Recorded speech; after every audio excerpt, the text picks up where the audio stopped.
Hey guys, I'm Roden. Welcome to another episode of Bomispirit. It took me a while to do this episode. I've been trying to do it for a little while, but the energies have been crazy and now it's like a really good time to do it. Plus, I figured if I couldn't really make it happen, there's a reason for it. And I do have some more I want to discuss in this episode anyway. So the first thing are distortions. You guys have probably heard me talk about this in my videos. It's something that's going to be a big theme for the collective during this time and also moving forward for the next month or so. So I felt like it was a good time to just kind of get into that, dive into it, define it if you need a definition. A part of moving into unity consciousness, new earth frequencies, higher levels of existence, again, whatever label you want to use, I feel about labels, is part of just realizing everything just is. Okay. Now, what are distortions? I actually had a really cool experience with someone recently where I really had to break it down for them to understand, because it's moving from that very 3D, 4D existence into more of a 5D existence and unity consciousness, right? Because you need definitions and lower dimensions to make sense of things. So distortions are kind of like the mutated parts of our energies and our consciousness. So our consciousness is actually very higher dimensional. It wasn't really meant to exist in a lower dimension. You know what I mean? Even just innately by design, we weren't really supposed to go below 5D or anything like that, and we did. So what happens when you take something and you put it into an environment that it wasn't meant to exist in? What happens when you take an orca whale and you put it in a tank at SeaWorld? What happens when you take a square and you try to push it through a round hole? It becomes something it was never meant to be, right? It becomes something distorted. It becomes something that's weird looking and doesn't function properly and kind of glitches, right? Those are basically distortions. Now, I think a lot of us have been seeing distortions as, oh, it's just wounding. Oh, it's the darkness. Oh, it's the dark energy. Oh, it's evil. Oh, it's that bad person. Not necessarily. They're just distortions because we've been in an existence that we weren't supposed to be in, right? So this is something we all have, we all experience, and the collective also has and experiences. Now, as individuals, and especially if you get a big chunk of the collective, move into an ascension process or into higher dimensions, higher frequencies, higher levels of consciousness, again, whatever label you want to use, distortions react accordingly, right? They start to act up. They get all aggravated and all agitated. This happens on the individual level and, of course, in the collective. Now, with everything happening this year so far, we have had a lot of people moving into higher and higher levels of consciousness, frequencies, new earth frequency. Again, whatever word you want to use for it. Distortions have just reacted accordingly. It's coming up to the surface so that we can just deal with it and accept it and see the reality of what distortions actually are, okay? So that's distortion. Now, it's also going to be a theme moving forward because a big part of moving into unity consciousness, right, is embracing all of who you are. Now, that's also about recognizing what your distortions are and how people react out of their distortions and how they react to you and all of that, right? A lot of manifestation, it's everything that manifests internally manifests externally, that's going on internally manifests externally, right? So it's if you have a distortion going on, you're probably experiencing it with people around you. So if you have a distortion around abandonment, you think everybody abandons you, people will abandon you, right? It's just playing out. So if you can recognize the distortion within yourself, see it for what it is, and keep moving towards accepting all of who you are, you're going to come into unity consciousness.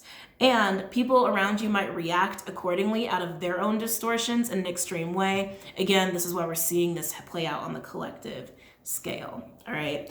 But that's why it's going to be a big theme, because we're moving into who we really are, which is cool. That's all good, right? I love that.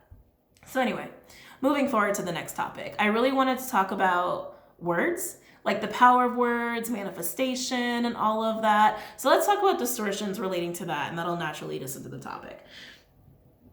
Excuse me. I don't know. I think it's because I talk a lot in my videos, so it's I think that's why I always have to burp. My bad. Sorry, guys. So these distortions can affect your perception, your thoughts, your words, even your actions, but most of all, perception, right? So as I was saying, everything that's going on internally manifests externally. So if you have a distorted perspective, and you're having distorted thoughts and you're speaking distorted words, you're probably manifesting out of distortions as well. And that is how distortions spread. That's how distortions start to become a collective phenomenon, right? When we're thinking to ourselves, this is the apocalypse. We're living in an apocalyptic timeline. Things are falling apart. Things are never going to be the same in a really horrible way. Things are horrible. Things are horrible. Things are horrible. You're manifesting that. You're creating that, right? So just be careful that if you do have a distorted perception or thoughts or words, you're spreading more distortion to your environment and to the people around you and into your reality, okay? So again, this is really important as to why we need to be aware of this. Something else that's gone on, and this has been for a while, but I'm still seeing it in the collective, excuse me, that we are becoming more aware of words. We are. We're becoming more aware of like the words we choose to use, right? And even trying to be a little bit more cautious of our thoughts. And I think that's been because of a lot of things, and mostly because we have gotten a lot of alone time, and we are moving into this space where it's like, you know, the door's open. We can just choose to live in New Earth if we want to, and really just integrate into it and embody it and keep expanding that manifestation. Hold on. This cat. Can you sit down, please? There you go. There you go. He's laying down. Let's see if he stays there. So now when it comes to words, why are words so powerful? There's energy in everything. Everything is energy, including, you know, the collective consciousness that we're all tapped into and a part of. It doesn't mean we're all the same. I really want to hit this home. It doesn't mean we're all the same person. It means that we are all different aspects of the same consciousness. That's all it means. Like we're a different wheel in the machine, so to speak, but we're all the machine, right? So I just had to say that. Anyway, so moving forward. But why are words so powerful? Words are energy. Thoughts are energy. And like I said, that's how you create with the universe. That is how you manifest, right? And with words are even more powerful than thoughts as far as manifesting and creating reality, because your thoughts are your energy, but when you speak it, you actually, really, kitty? You actually use your breath, your life force and essence to give it life into the ether. That is why words are so powerful when we're manifesting and when we're creating. Those of you who listen to Noah Lampert's podcast, hi Noah, hold on. Last time I was on there, I talked about the Book of Doors. I love it. I threw myself into it for a few days. So the Book of Doors is a system that was developed from two different schools. The school of alchemy, based off of emerald tablets of Thoth, and a numerological system based off Pythagoras. Now, this system relates specifically to Egyptian beliefs and Egyptian gods and deities and whatnot. And Pythagoras did learn from Egyptian priests. That's also partly why. But this book goes into such detail of so many things. But there's one chapter I want to talk about, was basically on the Egyptian alphabet. And as I was reading this chapter, I was thinking about it compared to like American English, and how American modern day English, I feel, is such a regressed form of speech and communique, you know? And again, no judgment, it's just my opinion. Calm down. Just an opinion. But I loved learning about the Egyptian alphabet relating to the power of words and manifestation. So in the Egyptian alphabet, you have a letter, you have a hieroglyph for that letter, and then you have a very, very specific meaning for that letter and hieroglyph. So these words, and like especially like names of gods, very intentional of how these words are formed, because the word is basically, the definition of each word is the sum of the definitions of each freaking letter, right? That's very intentional. And the Egyptians believe that when you speak and when you write, you are creating reality. You're creating reality, you're fixating reality when you are speaking and when you are writing. That is manifestation. And I do think there's a lot of truth in that, right? So even if you're writing in it, if you were using this belief system back in the day in Egypt and you were writing words, well, actually, let's talk about speaking first. If you were speaking a word, certain letters that are associated with some kind of like dismantling energy or decreasing energy, like if you had a letter for the word reduction, you actually wouldn't speak that letter. in the word. You acknowledge it because it's part of the word, but you don't actually give life to that letter in speech because it has a reducing effect on manifestation and reality. Amazing, right?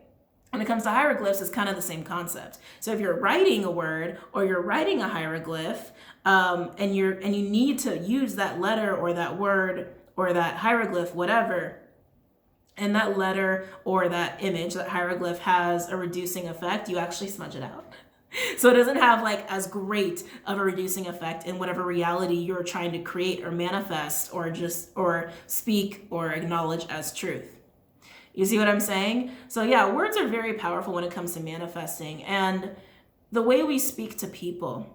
And we've experienced this as children, right? When our parents told us some crazy shit about us, right? Or crazy stuff about the world, that became our reality. If your parent told you, you're bad at math and you're never gonna be good at math, then you probably were really bad at math for most of your life until you're like, wait a minute, that was a distortion. I'm good at math.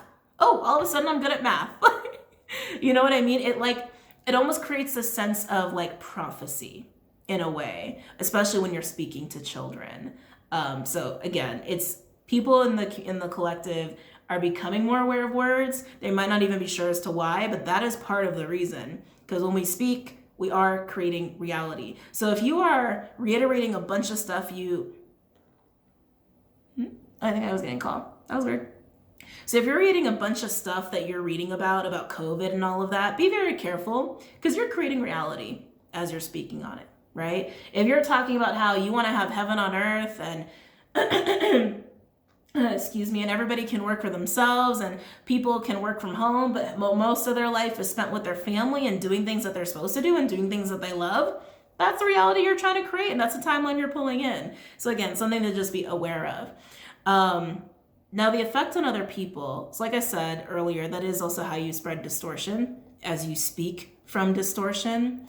But also keep in mind, like if you do want to manifest something amazing with people, just keep speaking in that same frequency. Just keep speaking on those same things. You might still be interacting with people who are still stuck in their distortions. And if you're breaking through yours and you're really moved into unity consciousness, you're probably seeing that. It's probably very painful to see. It's probably actually very painful to listen to and very painful to be around. But the more that you stay rooted in that frequency of the reality you want to create in whatever way you want to create it, again, I don't even want to use the word positive because I feel like that's not the right word, but we'll just say a new earth frequency, okay? That will eventually touch them. It will, because they're in your reality. Now, of course, the flip side can happen where if they stay in that kind of frequency, like you versus them and apocalypse and fear, and distortion, you might have to remove yourself so that it doesn't fuck up your timeline. But yeah, basically something to just be aware of moving forward, the power of words, the effect they have on you, your reality, and other people. Even back in 2018, 2019, we were still talking about curses a lot on YouTube and in this community. That's why curses were effective, because you are speaking a reality, creating a reality on someone and cursing them because you're just talking so much shit about them or so many horrible things about them, right? It's that same kind of concept. Anyway, but as we move forward and you're more aware of this within yourself, within your reality, and within other people, if you stay aware and you start to act accordingly to whatever reality you want to create, whatever timeline you want to pull in, you'll be very amazed how quickly you're going to move into unity consciousness and how you can just start to create it very fast. There's a lot of manifesting that can happen right now very easily. It's just about being aware of it. And as you move into unity consciousness, the people around you also have that chance to move into unity consciousness as well. So keep in mind, as we are all moving further into that kind of frequency and energy, distortions are getting all revved up and they're coming to the surface because they need to be worked out. They need to be acknowledged, they need to be addressed, and just seen for what they are as we move away from them. Okay? But yeah, so that's it. I hope you guys enjoyed this episode. And if you want to talk about it live with me on Patreon, I'll be posting the schedule really soon. It should be up there already. If it's not, just, keep looking. It's on the website. Okay? I love you guys. I hope you guys have a really good night. Namaste.